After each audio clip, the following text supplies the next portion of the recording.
Hello everyone, pheanoblack back with another deck profile from the top 8 of the World Championships at Osaka, and I'm here with Rob, who got top 8. Congratulations. Thank you. What'd you end up playing? So I played Aurora, one of the new heroes from the new set, and did pretty well with it, yeah. Why did you end up going with Aurora? It's the deck that me and my testing partner, Liam Holden, played the most. I feel like there's a lot of cool, tricky things you can do with it. It's capable of doing really big turns with like the Flicker Wisp combo with Arc Lightning or Channel Lightning Valley. So there's a lot of different angles you can play to it, and I feel like it plays pretty well into Disruption. So I don't mind playing into like New or even Azalea.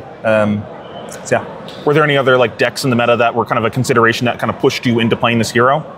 Yeah. So first and foremost, I want to play a deck that's good into Enigma, especially because we saw like the ProQuest like pie chart of like so many people still playing Enigma, and I feel like I was really comfortable with this matchup.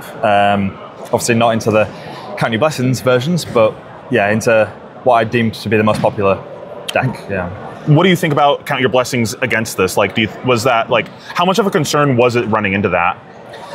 So leading up to the event, I had like 2 sideboard slots that I thought I was going to maybe play something against CYB. Like we've considered Gravekeeping and Remembrance and Poison the Well.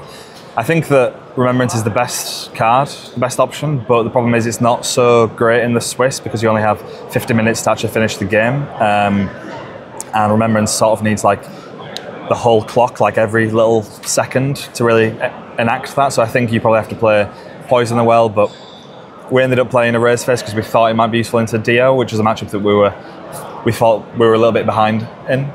In retrospect, I don't think these are very good, so I wouldn't play the Raise Faces. So that, yeah, regretful.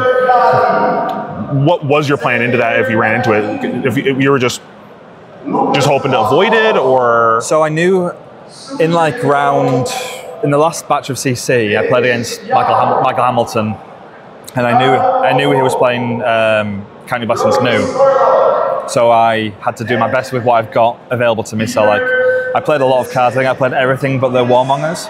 So I even played the Sigils because these are actually useful sometimes into like a reaction over the top of like a Surgical or like a Leave No Witnesses. You can sometimes stop them with that.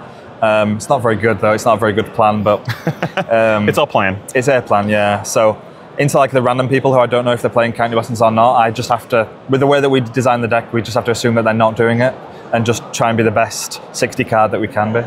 Okay. Any interesting card choices that you think like separated your deck from the rest of the pack compared to other Aurora decks? Yeah, I think Coax of Commotion is the main one. So I got hit by a New with a Bonds of, is it a Bonds Fan? No, Bonds of, the one that touches your deck, Bonds of Agony I think it's called. And he took a random card, and when he was looking through my deck, he saw Coax, and he like pulled a face at me like, oh, like something he hadn't seen before. And other Auroras have like picked the card up to read it and stuff. So yeah, I don't think a lot of people are considering this, but I think it's really good. I think apart from that, like the Erase Faces, not many people have these, but again, I wouldn't recommend them. You change that out for maybe some anti-poison cards, you're saying? Yeah, or maybe like the Crown of Dominion, Aether Ironweave, because that's like quite a nice hedge into potential CYB decks because it's good into like Enigma, whether they're doing CYB or not. So that would make sense. And the point of that is to just try to get like a big value round out of these? Exactly, yeah. So Arc Lightning, Flicker Wisp, doing lots of Arcane. When you trigger the gold, you deal 2 Arcane. When you trigger the Iron Weave, you deal 2 Arcane, and have a massive like 6 card hand, yeah. Alrighty, what are you thinking about this meta overall right now?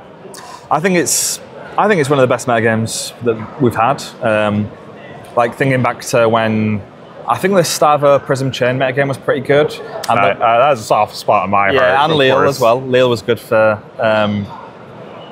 as a meta game. I like the Leal one as well. Just when there's a bunch of different options that all feel like they're playable. Like in this format, you can play Aurora, Viserai, Enigma, New, Dash.io. Like they're all pretty good choices, and there's even more beyond that.